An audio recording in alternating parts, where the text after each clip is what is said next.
देखिए, सीआरपीसी में धारा 2 तक पढ़ाया गया था। अब आपका इसके बाद जो पढ़ना रहता है सामान्य बातें। जितने भारत में न्यायालय हैं, आपका क्रिमिनल कोर्ट हैं, उनके बारे में एक जगह बताया जाता है और उनकी स्थापना और उनकी दंड देने की शक्ति। यहाँ से आपका प्री में भी एक क्वेश्चन बनता है और उत्तराखंड आपका एपीओ में भी एक क्वेश्चन बना था कि कौन किसके पैरल होता है, वो भी हमें देखना है। देखिए, जहाँ तक भारत की बात है, भारत में न्यायपालिका को हम दो वर्गों में बांट सकते हैं। एक वर्ग जो है आपका, यानी कि कह सकते हैं कि एपेक्स कोर्ट कहा जाता है, उच्चतर न्यायालय कहा जाता है। और उच्चतर न्यायालय में आपका केवल दो न्यायालय आते हैं, हायर कोर्ट कहा जाता है, और वह आपका है उच्चतम न्यायालय और उच्च न्यायालय।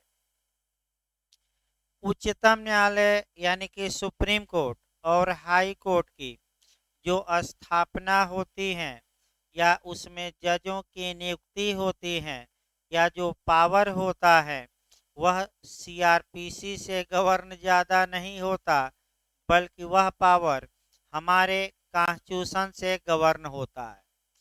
और इसके दोनों न्यायालय हम बताएंगे, आज मैंने पूरा डिटेल में हम बताएंगे। स्थापना से लेकर दंड देने की शक्ति तक आपका एक चार्ट बनाया जाएगा। जो सबऑर्डिनेट कोर्ट है या अधीनस्थ न्यायालय हैं, उसकी शुरुआत आपका आपराधिक मामलों में कोर्ट ऑफ सेशन से होती है। ये एमपी में क्वेश्चन बन चुका है कि अधीनस्थ न्यायालय की शुरुआत किस न्यायालय से होती है, या अधीनस्थ न्यायालय या सबऑर्डिनेट कोर्ट में कौन सा कोर्ट सबसे बड़ा है।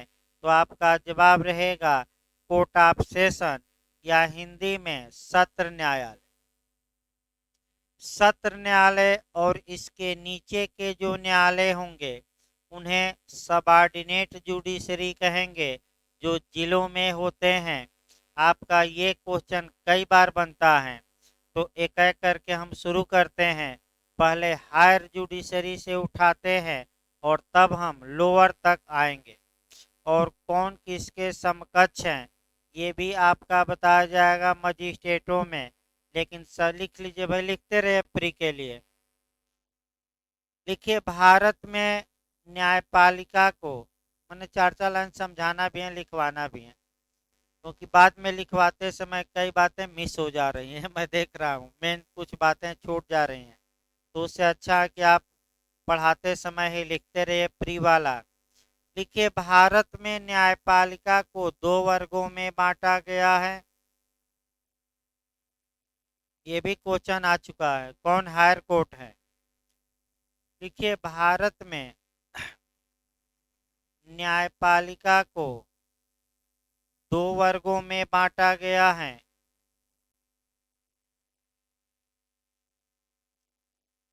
फर्स्ट लिखिए उच्चतर न्यायालय, जिसको इंग्लिश में कहते हैं हायर कोर्ट। उच्चतर, उच्चतम नहीं, मैं उच्चतर बता रहा हूँ। उच्चतर माने ऊपर के न्यायालय, इसको कहते हैं हायर कोर्ट। लिखिए, इस न्यायालय में, इसी में लिखिए, इसी लाइन में, इस न्यायालय में उच्चतम न्यायालय तथा उच्च न्यायालय आते हैं।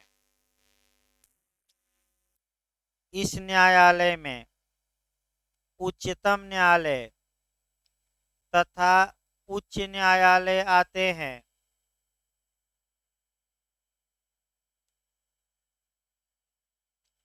सेकंड लिखिए भाई, सबऑर्डिनेट कोर्ट या अधीनस्थ न्यायालय। सेकंड लिखिए सबऑर्डिनेट कोर्ट या अधीनस्थ अधीनस्थ न्यायालय। इसमें सत्र न्यायालय तथा उसके नीचे के न्यायालय आते हैं। ये क्रिमिनल का लिखवाया जा रहा है। इसमें सत्र न्यायालय तथा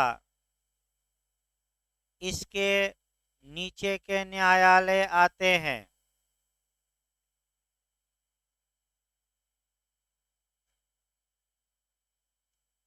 अब लिखिए, आपका एक एक न्यायालय लिखना है। पहला लिखिए उच्चतम न्यायालय। अब समझिए तब लिखिएगा। आपका क्वेश्चन बना भी है, पहले उच्चतम न्यायालय के बारे में समझिए तब और लिखवाया जाएगा। उच्चतम न्यायालय भारत का सबसे एपेक्स कोर्ट है, यानी कि सबसे ऊपर का न्यायालय है, या सबसे सर्वोच्च शिखर पर स्थापित है, यानी कि न्यायपालिका के पिरामिड के सबसे सर्वोच्च शिखर पर हमारा उच्चतम न्यायालय है। इसमें कोई शक नहीं है। जहाँ तक इसकी स्थापना की बात है, इसकी स्थापना सीआरपीसी के तहत न होकर हमारा संविधान स्वयं करता है। संविधान का अनुच्छेद 124 का क्लाज 1, ये जे में 2 बार रिपीट किया है संविधान में। संविधान का अनुच्छेद 124 के खंड 1 में उच्चतम न्यायालय की स्थापना और गठन की बात की गई है, और स्पष्ट बताया गया है कि भारत का एक उच्चतम न्यायालय होगा जो 7 न्यायाधीश और एक मुख्य न्यायाधीश से मिलकर बनेगा, जब तक कि संसद कानून बनाकर न्यायाधीशों की संख्या न बढ़ा दे। तो न्यायाधीशों की संख्या कैसे बढ़ाई जाती है? तो संसद द्वारा क्या बनाकर? विधि। ये याद रखिए। उच्चतम न्यायालय के बारे में जो छत्तीसगढ़ इत्यादि पूछे हैं कि उच्चतम न्यायालय कौन सा दंड दे सकता है, तो बस एक लाइन जवाब रखिएगा। उच्चतम न्यायालय विधि द्वारा प्राधिकृत या विधि द्वारा विहित कोई भी दंडादेश दे सकता है। अगर उच्चतम न्यायालय मृत्यु दंड भी दे सकता है तो इसकी कहीं पुष्टि या ओके होने की आवश्यकता नहीं। भारत का सबसे बड़ा अपील न्यायालय पूछे, सिविल न्यायालय पूछे, क्रिमिनल न्यायालय पूछे, भारत संविधान का सबसे बड़ा व्याख्याकर्ता पूछे, ये जो भी पूछे आप क्या मार्क कराएंगे? उच्चतम न्यायालय। चाहे संविधान का निर्वचन पूछे, सबसे बड़ा भारत का आपराधिक न्यायालय कौन है, सिविल न्यायालय कौन है, अपील न्यायालय कौन है, इत्यादि में आप क्या मार्क कराएंगे? भारत का उच्चतम न्यायालय। और उच्चतम न्यायालय, आपका उच्चतम न्यायालय में जो जजों की नियुक्ति होती है वह एक आपका कैसे होती है, लास्ट में वो देख लिया जाए। उच्चतम न्यायालय में जो जजों की नियुक्ति होती है, एक कोलिजियम होता है। कोलिजियम मतलब कि चयन मंडल या चयन समूह। ये चयन समूह आपका उच्चतम न्यायालय के न्यायाधीशों से मिलकर बनेगा, यानी कि एक मुख्य न्यायाधीश रहेंगे उच्चतम न्यायालय के, चीफ जस्टिस ऑफ इंडिया, और 4 अन्य वरिष्ठतम न्यायाधीश। यही पांचों लोग मिलकर क्या बनाएंगे? कोलिजियम। कोलिजियम को हिंदी में कहते हैं चयन मंडल या चयन समूह। और यही लोग नामों को सेलेक्ट करेंगे और सेलेक्ट करके भारत के राष्ट्रपति को भेज देंगे, और भारत का राष्ट्रपति इन लोगों को जिनका नाम भेजा गया है किसका जज बना देंगे? Supreme court. तो जो यूपी जे में क्वेश्चन आया है कि उच्चतम न्यायालय में न्यायाधीशों की नियुक्ति का एक्चुअल पावर किसके पास है, यानी कि वास्तविक शक्ति किसके पास है? राष्ट्रपति के पास नहीं, यही कोलिजियम के पास।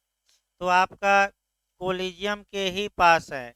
तो जो आपका मोदी जी की सरकार ने संविधान में संशोधन किया था इस व्यवस्था को विफल करने के लिए, और ये हुआ कि कोलिजियम से अब नियुक्ति नहीं होगी, बल्कि 50% लोग सरकार के, 50% न्यायपालिका के, दोनों लोग मिलेंगे, नामों पर विचार करेंगे, और जिस पर सहमति बनेगी उन्हीं नामों को कहाँ भेजा जाएगा, राष्ट्रपति के पास। लेकिन सुप्रीम कोर्ट ने माना नहीं और अनुच्छेद 124 से 124 बी और 124 सी को असंवैधानिक घोषित कर दिया और कहा कि स्वतंत्र एवं निष्पक्ष न्यायपालिका संविधान का बेसिक स्ट्रक्चर है और इसमें संविधान में संशोधन करके भी इसको संसद डिस्टर्ब नहीं कर सकती। यानी कि वर्तमान में जो हमारे यहाँ व्यवस्था है, इसीलिए जजों के लड़के रिश्तेदार नातेदार ही आपका जज बनते हैं ज़्यादा, क्योंकि सबसे बड़ी पावर किसमें है, 1+4 में। यानी कि कितने जजों में, 5। 5 ही ये डिसाइड करते हैं कि सुप्रीम कोर्ट में कौन जज बनेगा, और कोई नहीं, याद रखिएगा। इसीलिए एक्चुअल पावर पूछा गया है किसमें, कोलिजियम में। लिखिए भाई, आपका ये लिखवा दिया जाए तब हाई कोर्ट पर आया जाए। लिखिए उच्चतम न्यायालय, हेडिंग डाल लीजिएगा। सभी न्यायपालिका हमें लिखवा देनी है क्रिमिनल के मामले में, जितना न्यायपालिका एक जगह लिखिए। उच्चतम न्यायालय की स्थापना का प्रावधान, स्थापना एवं गठन दोनों लिख लीजिएगा। उच्चतम न्यायालय की स्थापना एवं गठन का प्रावधान संविधान के अनुच्छेद 124 में दिया गया है। संविधान के अनुच्छेद 124, क्लाज लिख लीजिएगा, लिखेंगे तो 1। एक बार क्लाज वाइज क्वेश्चन आया है। अनुच्छेद 124 1 में दिया गया है, यह भारत का सबसे बड़ा आपराधिक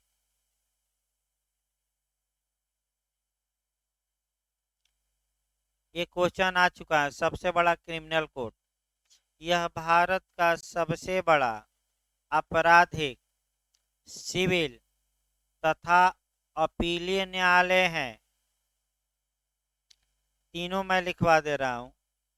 क्रिमिनल कोर्ट भी है, आपका सिविल कोर्ट भी है और अपीलीय कोर्ट भी है। सबसे बड़ा कौन है, हमारा उच्चतम न्यायालय। इसी में लिखे, यह संविधान का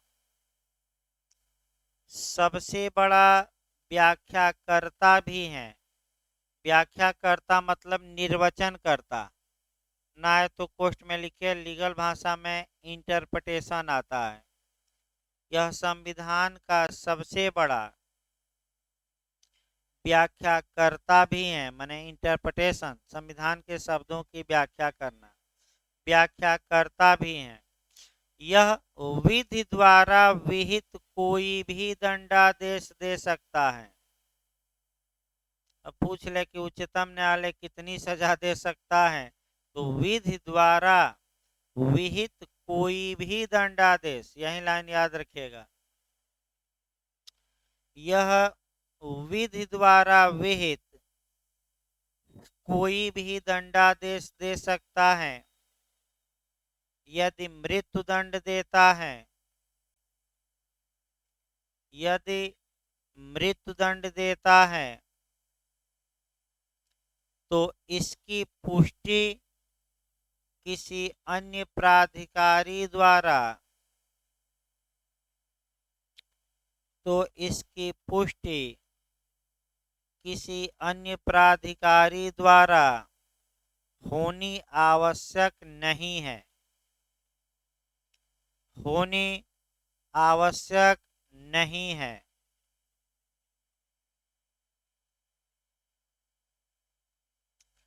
इस प्रकार आपका, हाँ, इसमें जजों की नियुक्ति लिखे भाई। इसमें न्यायाधीशों की नियुक्ति, इसमें न्यायाधीशों की नियुक्ति कोलिजियम के परामर्श से राष्ट्रपति द्वारा की जाती है। इसमें न्यायाधीशों की नियुक्ति कोलिजियम के परामर्श से राष्ट्रपति द्वारा की जाती हैं।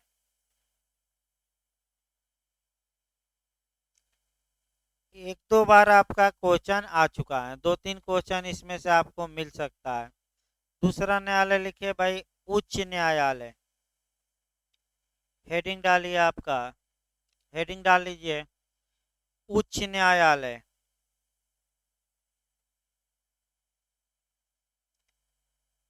लिखिए आपका भाई, उच्च न्यायालय की स्थापना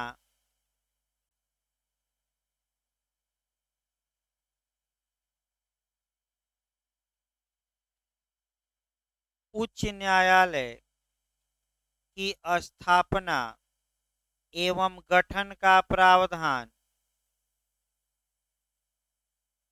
अनुच्छेद 216 में किया गया है।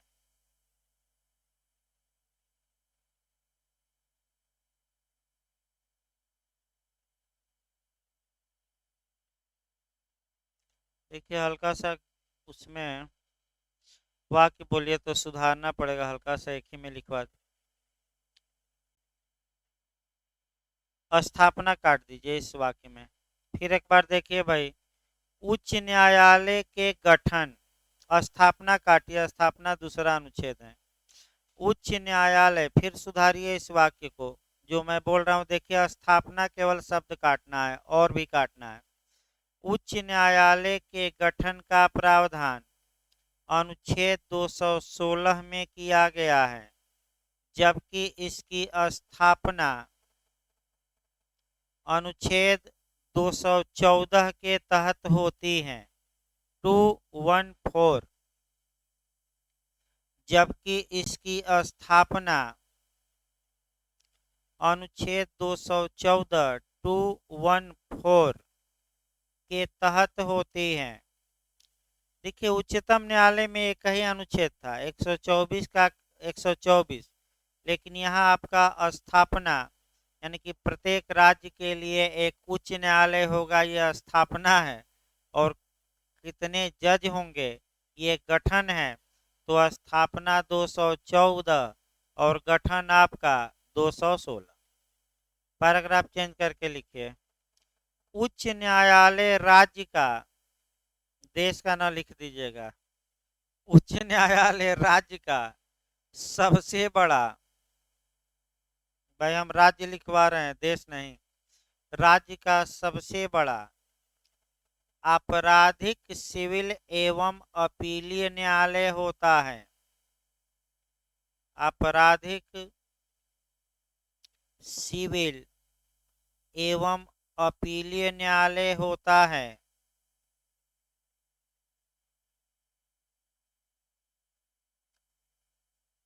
यह विधि द्वारा विहित कोई भी दंडादेश दे सकता है। यह विधि द्वारा विहित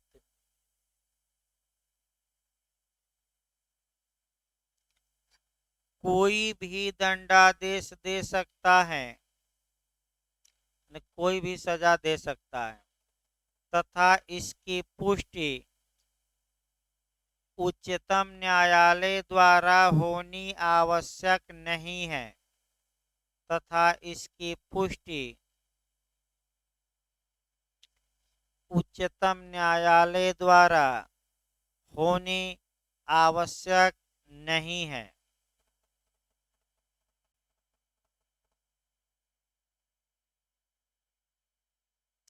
ये तो आपका संविधान में रहा, क्योंकि उच्च न्यायालय के बारे में प्रावधान सीआरपीसी में भी है। तो कम से कम अब सीआरपीसी में क्या क्या प्रावधान है एक जगह समझिए, तब हम लिखवाएंगे।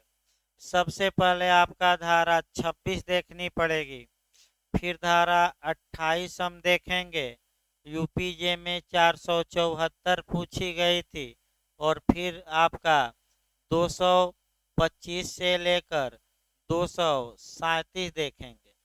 ये आपका पिछली बार क्वेश्चन आ चुका है, ये सेक्शन सीआरपीसी का यूपीजे में, और हो सकता है कि ये भी आपका आ सकता है।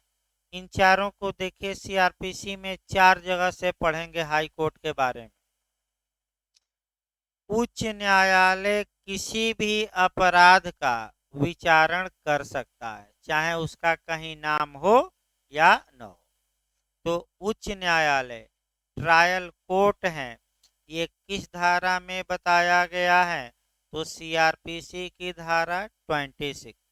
यानी कि किसी भी मामले का विचारण या ट्रायल कर सकता है, यानी कि सुनवाई कर सकता है, साक्ष्य ले सकता है, निर्णय दे सकता है किसी भी आपराधिक मामले का।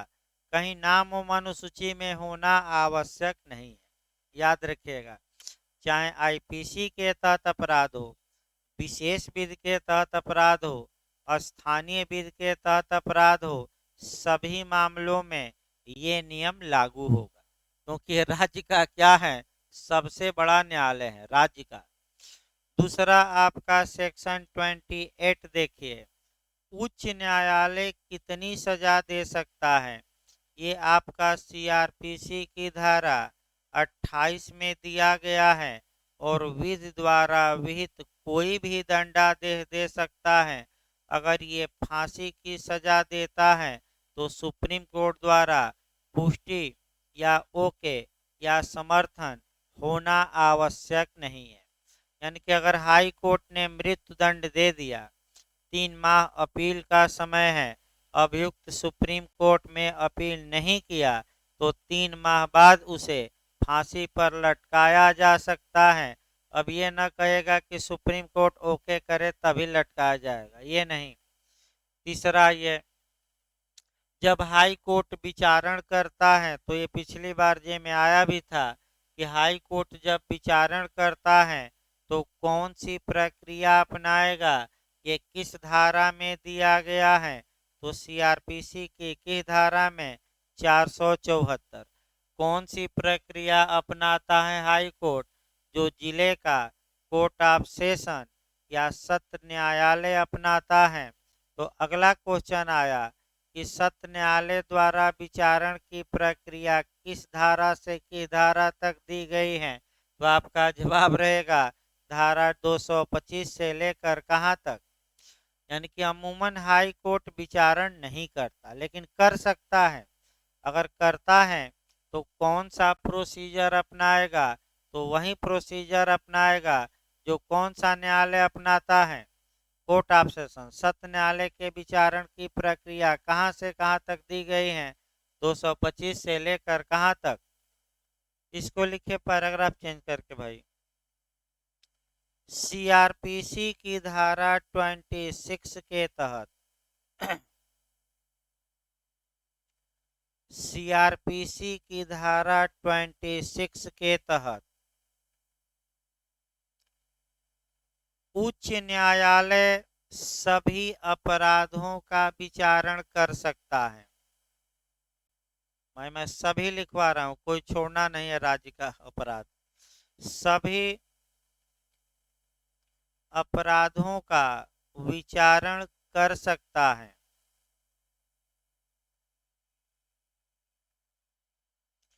दूसरी लाइन लिखिए, सीआरपीसी की धारा 28 के तहत सीआरपीसी की धारा 28 के तहत उच्च न्यायालय विधि द्वारा विहित कोई भी दंडादेश दे सकता है। उच्च न्यायालय विधि द्वारा विहित कोई भी दंडादेश दे सकता है।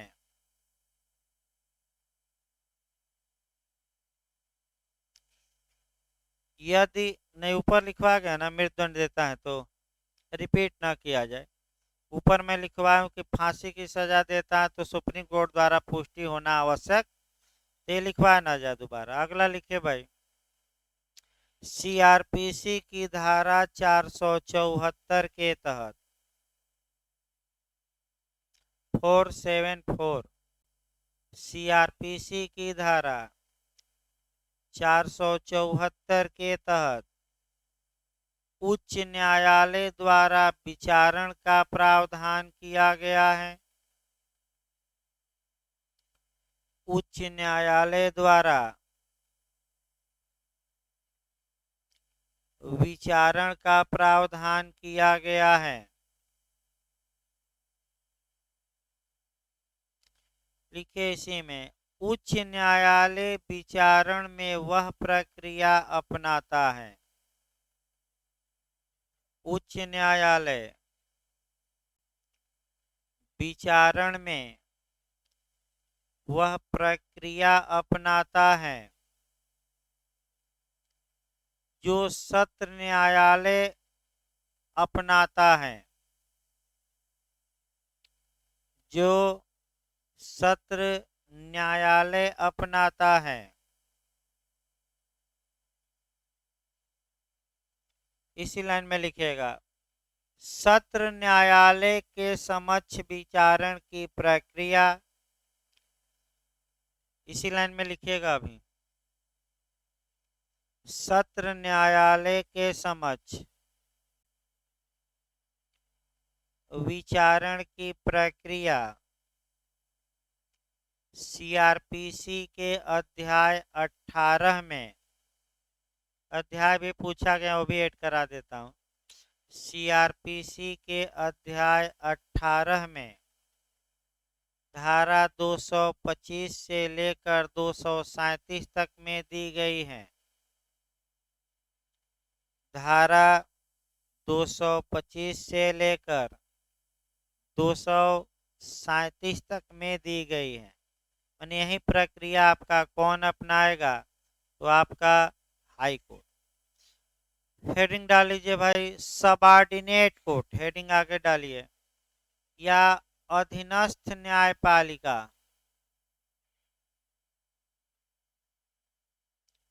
अधीनस्थ न्यायपालिका लिखिए इसमें, अधीनस्थ न्यायपालिका का प्रावधान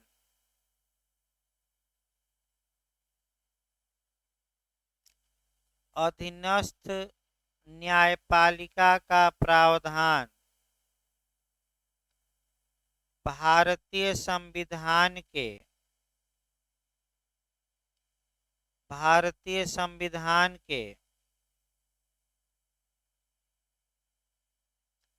भाग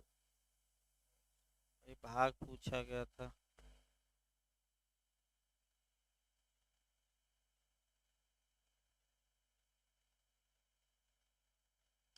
भाग 6 में पूछा गया था, जैस में भाग 6 में अध्याय, भाग 6 के लिखेगा, मैं नहीं भाई, भाग 6 के अध्याय 5 नहीं, अध्याय 6 में 5 नहीं भाई, एक सेकंड रुक जाए, देख लिया जाए ना, सही है ना।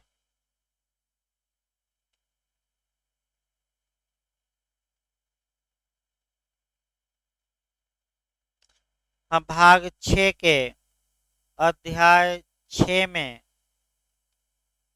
अनुच्छेद 233 से लेकर अनुच्छेद 233 से लेकर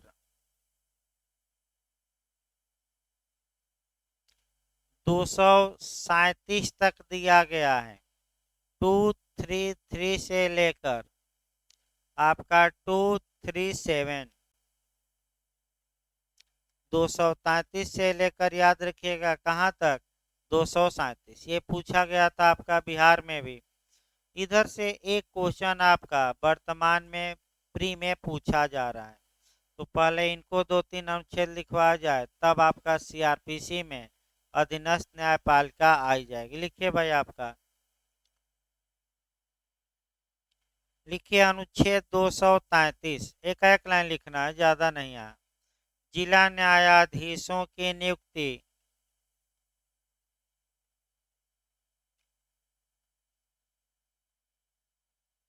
जिला न्यायाधीशों की नियुक्ति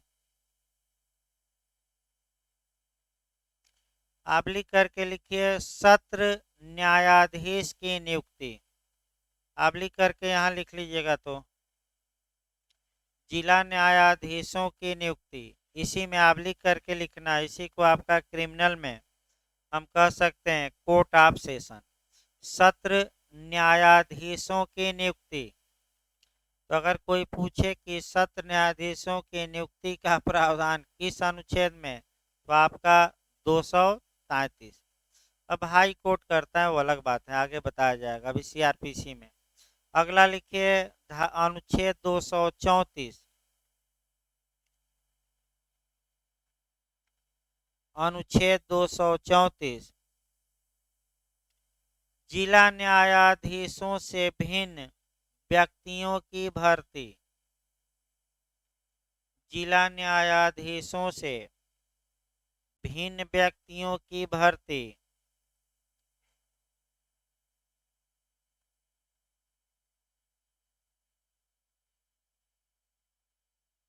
आप लिख करके लिखिएगा पीसीएस जे वालों की भर्ती या न्यायिक मजिस्ट्रेट की भर्ती, यहीं से आप गवर्न होते हैं जे वाले।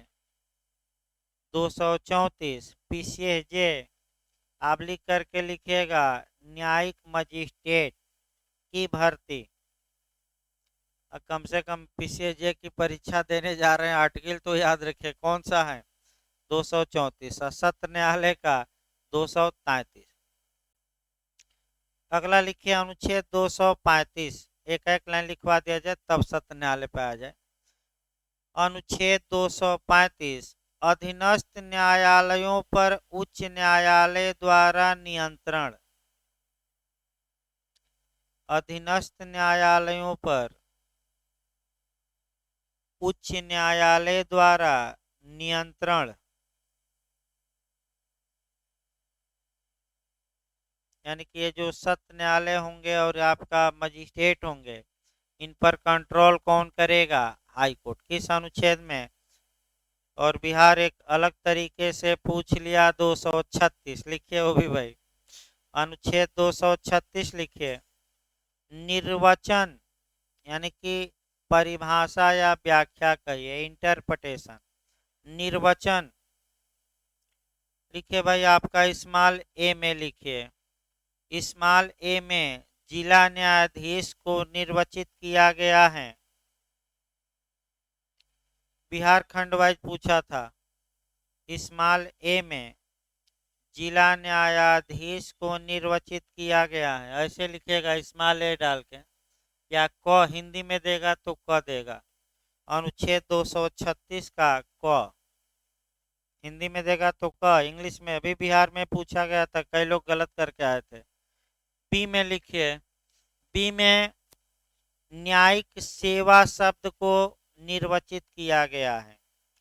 जो आपका जुडिशियल सर्विस, न्यायिक सेवा शब्द को निर्वाचित किया गया है। इसमें बिहार में पूछा क्या गया था, देखिए याद नहीं आ रहा। ए पूछा गया था कि बी, कि जिला न्यायाधीश पद कहाँ परिभाषित है, ये पूछा गया था। बी आ सकता है, न्यायिक सेवा कहाँ परिभाषित है, खंडवाही याद रखिएगा किस अनुच्छेद में, 236 के आपका क्लास बी। भाई एक क्वेश्चन आपका यहाँ से संविधान में भी बनने का पूरा चांस रहता है, बना भी है आपका, बिहार तो हमेशा बना रहा है। बैक हो जाइए अब सीआरपीसी में, अधीनस्थ न्यायालय आ जाइए, पैराग्राफ चेंज करके लिखे भाई। अधीनस्थ न्यायालयों में सबसे बड़ा न्यायालय सत्र न्यायालय होता है। हेडिंग डाल लीजिए कोर्ट ऑफ सेशन, हेडिंग डाल लीजिए सत्र न्यायालय या कोर्ट ऑफ सेशन, क्योंकि अब इसके एक एक न्यायालय के बारे में हमें अलग अलग पढ़ना है, और कौन किसके पैरल होता है यही लिखवाते भी रहना है। अभी मजिस्ट्रेट में आएगा पैरल, न्यायाधीश में भाई सब एक ही है कोई उसमें। तो कोर्ट ऑफ सेशन या हेडिंग डाल लेना सत्र न्यायालय। पहले विशेषता देखिए, पढ़िए, उसके बाद इसको और देखा जाएगा। देखिए भाई, सत्र न्यायालय के लिए आपका संविधान से हम शुरू करते हैं। संविधान का अनुच्छेद 233 पढ़िएगा। सीआरपीसी की धारा 6 पढ़िएगा, फिर सीआरपीसी की धारा 9 पढ़िएगा, 9 कई बार पूछा गया है। फिर आपका सीआरपीसी की धारा 26 आप पढ़ेंगे, सीआरपीसी की धारा 28 हम पढ़ाएंगे, सीआरपीसी की धारा मुख्य रूप से 225 से 260, ज़्यादा नहीं तो आपका इधर उधर हो जाएगा नए लोगों के लिए, इतने तक सीमित रह जाए। यानी कि अनुच्छेद 233। अब सीआरपीसी में कौन कौन सी धाराएं पढ़नी है ये भी सतर्क रहना है। और आपका विचारण की प्रक्रिया और भी है, लेकिन यही एक जानना है 225 से लेकर कहाँ तक, आपका 237। एक समझिए पहले, उसके बाद तो लिखवा जाए। देखिए, जहाँ तक जिला न्यायाधीश, सिविल मामलों में जिला न्यायाधीश उसी व्यक्ति को कहा जाता है जब वही व्यक्ति आपराधिक मामलों की सुनवाई करता है, तो आपका कोर्ट ऑफ सेशन कहा जाता है सत्र न्यायालय। तो कचहरी में जाएंगे तो लिखा रहेगा जिला एवं सत्र न्यायालय। ये क्यों लिखा रहता है? व्यक्ति एक होता है, जब वह व्यक्ति आपराधिक मामले सुनेगा वही न्यायाधीश, तो वह सत्र न्यायाधीश कहलाएगा। और जब वही न्यायाधीश सिविल मामला सुनेगा तो जिला जज कहलाएगा। व्यक्ति एक है, हैसियत क्या है? भिन्न। अभी यूपीएपीओ के इंटरव्यू में भी पूछा गया था कि जिला मजिस्ट्रेट और कलेक्टर में क्या अंतर है, तो बस एक लाइन, व्यक्ति एक होता है, जब वह रेवेन्यू के मामले देखता है तो कलेक्टर, और प्रशासनिक मामले देखता है तो डीएम। भाई प्रशासनिक देखेगा तो क्या कहलाएगा? ये इंटरव्यू में भी आया था। तो जहाँ कलेक्टर हो, एमपी खूब पूछा जाता है, जो लोग भाई कई लोग डाल रहे हैं, जहाँ कलेक्टर हो वहाँ कलेक्टर ही मार कर आइए, डीएम ना मार दीजिए। और जहाँ जिला मजिस्ट्रेट हो वहाँ आप जिला मजिस्ट्रेट। ये जब उत्तर आपका मध्य प्रदेश भू राजस्व संहिता पढ़ेंगे, उसमें ये जो छोटी छोटी बातें हैं काफ़ी आपका मायने रखेंगी। मैं बता दूं, आइए, तो ये जो सत्र न्यायालय है ये आपका दंड न्यायालय है। आपका माने सीआरपीसी के तहत जितने न्यायालयों की स्थापना की गई है, संविधान हम नहीं बता रहे हैं, किसके तहत? सीआरपीसी के तहत जितने न्यायालय स्थापित किए जाएंगे उसमें सबसे बड़ा न्यायालय कोर्ट ऑफ सेशन होगा, सत्र न्यायालय होगा। तो सत्र न्यायालय दंड न्यायालय है। ये किस धारा में दिया गया है? 6। लिस्ट देखेंगे तो पहला नाम इसका आएगा कोर्ट ऑफ सेशन। सत्र न्यायालय की स्थापना और उसमें न्यायाधीशों की नियुक्ति, ये भी क्वेश्चन आ चुका है पीओ भाई कि कोर्ट ऑफ सेशन की स्थापना किस धारा के तहत? सीआरपीसी के 9। सत्र न्यायालय की स्थापना राज्य सरकार द्वारा की जाती है, लेकिन न्यायाधीश की नियुक्ति उच्च न्यायालय करता है। यानी कि जो एचजेएस वाले होते हैं, आपका संविधान बताया गया किस अनुच्छेद के तहत? 233 के तहत इनकी नियुक्ति होती है और यहीं कहाँ पहुँचते हैं? कोर्ट ऑफ सेशन में। इसका मतलब ये हुआ कि आपका सत्र न्यायालय की स्थापना सीआरपीसी की 21 धारा में 9 में, और ऐसी दशा में इसमें न्यायाधीश की नियुक्ति कौन करता है? तो उच्च न्यायालय। वैसे एक केस आया रंग मोहम्मद बनाम असम राज्य का।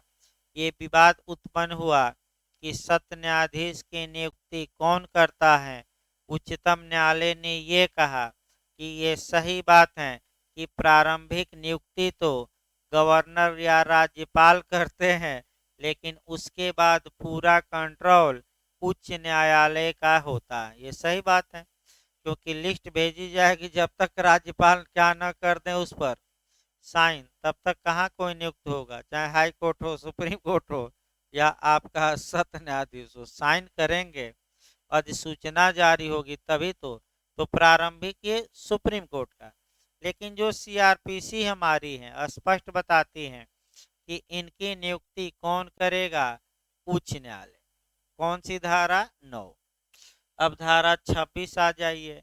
ये जो सत्र न्यायालय हैं, ये आईपीसी के तहत किन अपराधों का विचारण कर सकते हैं, यानी कि किन मामलों की सुनवाई कर सकते हैं?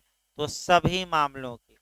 यानी कि आईपीसी के तहत जितने अपराध हैं, चाहे दंड 1 दिन का हो, केवल जुर्माना हो, फांसी की सजा हो, इन सभी अपराधों का विचारण करने की क्षमता कोर्ट ऑफ सेशन को है। आपका किस धारा में? 26। जब विचारण करेगा तो अंत में फैसला सुनाएगा, दंड देगा, तो सत्र न्यायालय की दंड देने की क्षमता किसमें दी गई है? 28 में।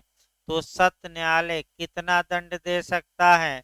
विधि द्वारा विहित कोई भी दंडादेश। फिर एक बार समझिए, सत्र न्यायालय विधि द्वारा विहित या प्राधिकृत, माने जो कानून में दंड दिया गया है उसमें से कोई भी दंड दे सकता है, लेकिन, यानी कि लेकिन या बट या परंतु जैसे ही लगता है वैसे ही मानकर चलिए कि समस्या गंभीर आ गई।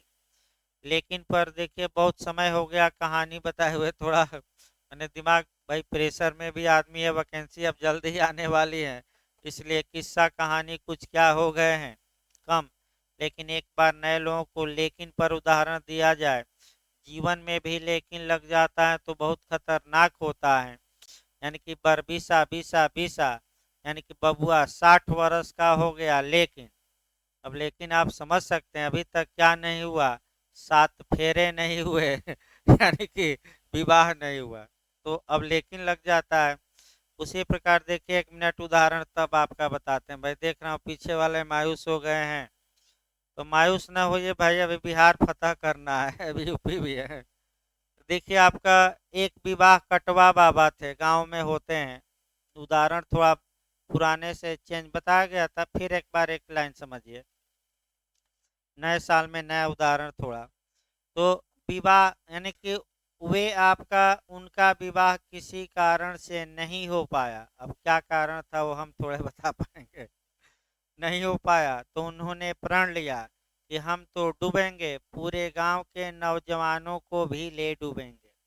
यानी कि हम तो डूबेंगे सनम, आपका आपको भी ले डूबेंगे, उन्होंने प्रण किया था। तो जो भी देखनहार आते थे आपका, मने उनके घर पहुंच जाते थे इत्यादि, और लड़के में कोई न कोई खोट निकाल देते थे, मने आपका कमी, और लड़के का विवाह कट जाता था। तो लोग परेशान हो गए, कहे कि बाबा को टूर पर भेजिए लंबा, और जब जाएगा टूर पर तो उसी समय काम क्या किया जाएगा? विवाह का निपटा दिया जाएगा। तो बाबा को किसी तरह मनाया गया, टूर पर भेजा गया, लेकिन अब वही है कि मन तो विवाह काटने में था, दिमाग तो टूर पर क्या काम करेंगे। तो भाई विवाह तय हुआ, अब लड़का भी निश्चिंत था कि आज तो हमारा विवाह हो के रहेगा। तब तक बाबा आ गए बीच में, यानी कि टूर बीच में ही छोड़ दिए, टूर छोड़ दिए, यानी कि टूर में मन नहीं लग रहा था आपका कह सकते हैं, आ गए बीच में ही। अब लड़का, घर वाले लड़के के और लड़का परेशान, देखते ही दूर से कि भाई हल्ला हो जाता ना कि आ गया बाबा, आ गया गांव में। तो भाई ये हुआ मैंने लड़के के पिता ने समझाया लड़के से कि जाकर बाबा का पैर ही पकड़ लो, तो पैर जब पकड़ लोगे तो बाबा प्रसन्न हो जाएंगे और तुम्हारा विवाह हो के रहेगा। अभी तो जयमाल पड़ा है, 7 फेरे क्या है बाकी। तो जैसे ही आपका पैर पकड़ लिया, वहीं स्टेज पर ही बाबा पहुंच गए आशीर्वाद देने, जल्दीबाजी में ही, जूता उता बिना खोले, क्योंकि विवाह काटने की क्या थी। तो जैसे ही पैर पकड़ा लड़का, बाबा ने कहा कि तुम्हारा विवाह सफल हो, लेकिन रोज रोज जो तुम्हें मिर्गी आती हैं, वह मिर्गी विवाह के बाद क्या हो जाए? दूर। और वहीं लड़के और लड़की वाले बैठे हैं, तो क्या मिर्गी वाले लड़के से कोई शादी करेगा? तो आपका जयमाल के बाद हुआ हंगामा, घराती बाराती लड़ गए, और लेकिन लगा के बाबा विवाह क्या किए, यानी कि हम तो बाण रहेंगे ही, इस पूरे गांव को भी क्या रखेंगे? बाण। तो कुछ का सिद्धांत होता है कि हम तो नहीं पढ़ेंगे, लेकिन इनको भी क्या करेंगे, पढ़ने नहीं देंगे, तो मार फोन करेंगे, मैसेज करेंगे। तो सतर्क रहिए जो बार बार फोन करे और बार बार मैसेज करे। आपका फोन और मैसेज वालों से सतर्क रहिए। हम तो नहीं पढ़ेंगे, लेकिन इनको भी क्या करेंगे। तो फिर एक बार भाई लेकिन लगा जाए, बैक हो आ जाए। हम ये बता रहे थे कि सत्र न्यायालय सेक्शन 28 के तहत विधि द्वारा विहित कोई भी दंडादेश दे सकता है, लेकिन अगर मृत्यु दंड देता है तो उसका निष्पादन, यानी कि उस व्यक्ति को फांसी पर तब तक नहीं लटकाया जाएगा जब तक कि उच्च न्यायालय द्वारा उस मृत्यु दंड की पुष्टि न हो जाए।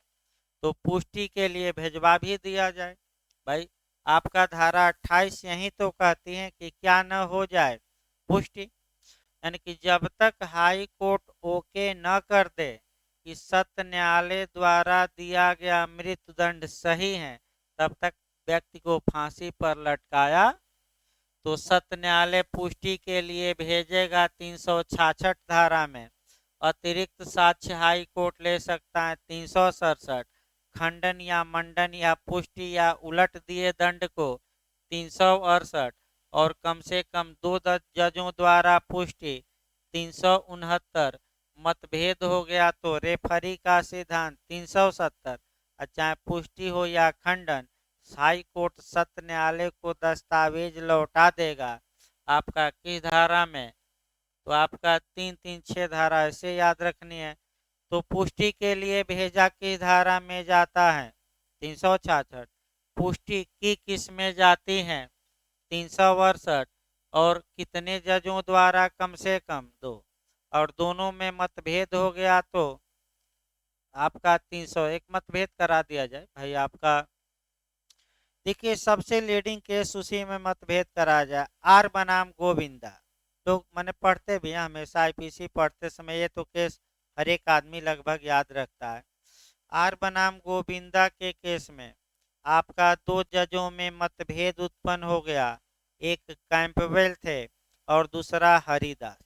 आपका एक जज कह रहा था कि 302 के तहत ये मर्डर होगा, और एक कह रहा था कि नहीं 304 के तहत ये मर्डर से थोड़ा कम होगा। तब दोनों जज अपना अपना निष्कर्ष निकालकर तीसरे को दिए, और वह तीसरा निर्णायक हुआ, एम्पायर हुआ, रेफरी हुआ। वह कौन सा था, मेलविल। कौन थे जज थे, और मेलविल ने बताया कि 304 में मामला आएगा। मामला ये था कि एक जो गोविंदा था अभियुक्त, वह अपनी पत्नी को धराशायी कर दिया था और उसके सिर पर 2-3 मुक्के मारा था तेज तेज। पत्नी के सिर की जो नस थी फट गई और आपका उसकी मृत्यु हो गई। तो अब इसमें संभाव्य और अधसंभाव्य देखा गया। मेलविल ने ये कहा कि अगर किसी सामान्य व्यक्ति के सिर पर 2-3 घुस्सा मारा जाए तो इस बात की संभावना है कि वह मर जाएगा, लेकिन पूरी संभावना नहीं।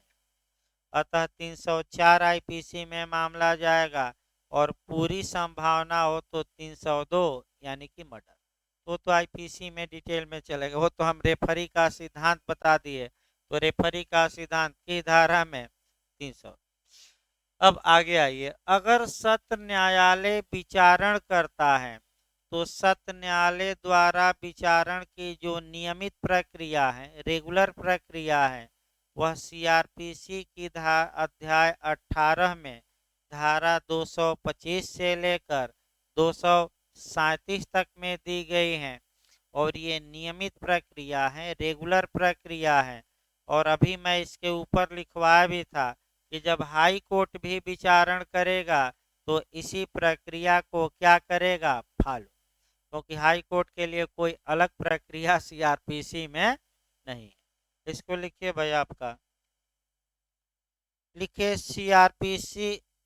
ये अभी लिखे नहीं ना कुछ, उसमें लिखिए। हाँ लिखिए, पैराग्राफ चेंज करके हेडिंग डालिए ना, कोर्ट ऑफ सेशन सत्य न्यायालय लिखिए।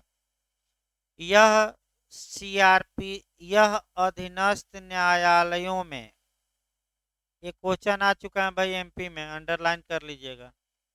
ये जो मैं वाक्य लिखवा रहा हूँ एमपी में आया है पिछली बार। अधीनस्थ न्यायालयों में सत्र न्यायालय सबसे बड़ा न्यायालय होता है।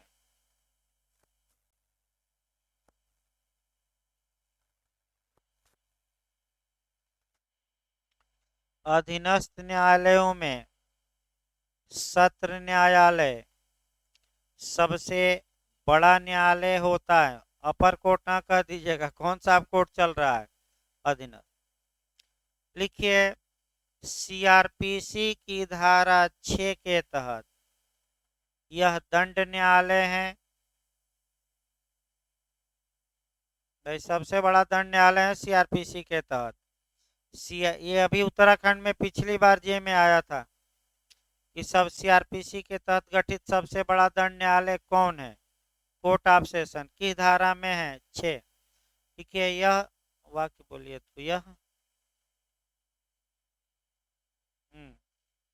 सीआरपीसी की धारा 6 के तहत दंड न्यायालय मैंने आपका सीआरपीसी के तहत गठित।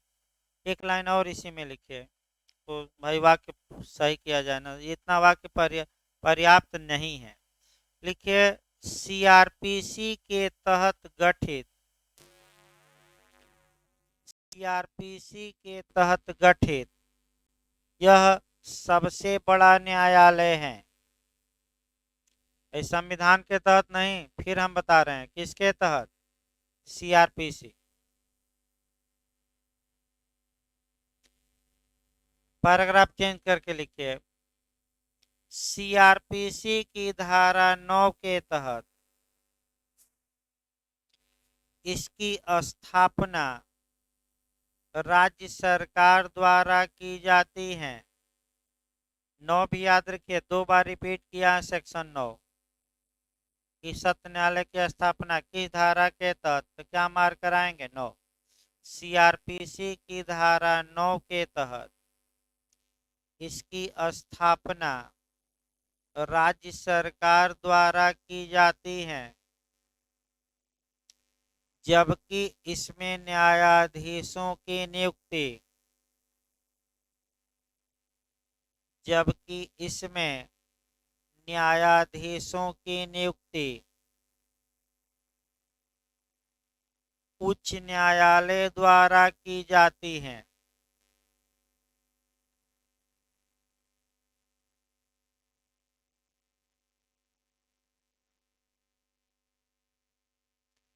अगला लिखे भाई, सीआरपीसी की धारा 26 के अनुसार,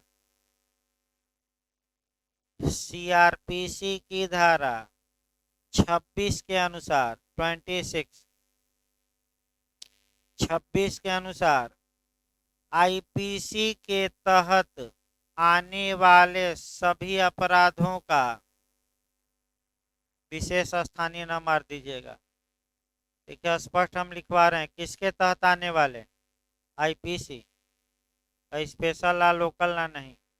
आईपीसी के तहत आने वाले सभी अपराधों का यह विचारण कर सकता है।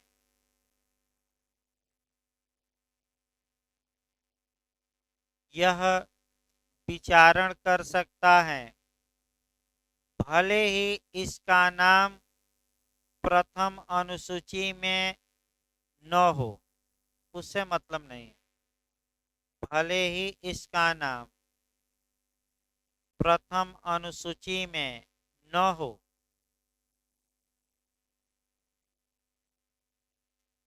फिर पैराग्राफ चेंज करके लिखिए, सीआरपीसी की धारा 28 के तहत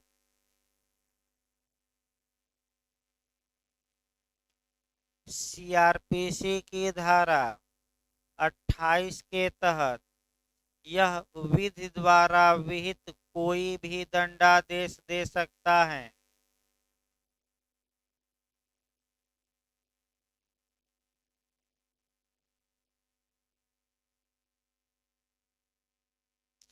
यह विधि द्वारा विहित कोई भी दंडादेश दे सकता है, लेकिन यदि मृत्यु दंड देता है लेकिन अगर मृत्युदंड देता है तो उसकी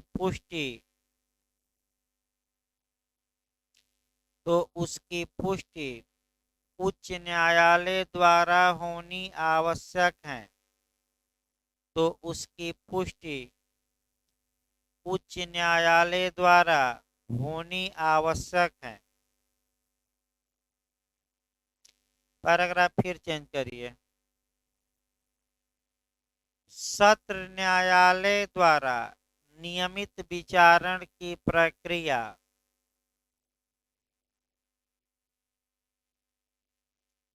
सत्र न्यायालय द्वारा नियमित विचारण की प्रक्रिया सीआरपीसी के अध्याय 18 में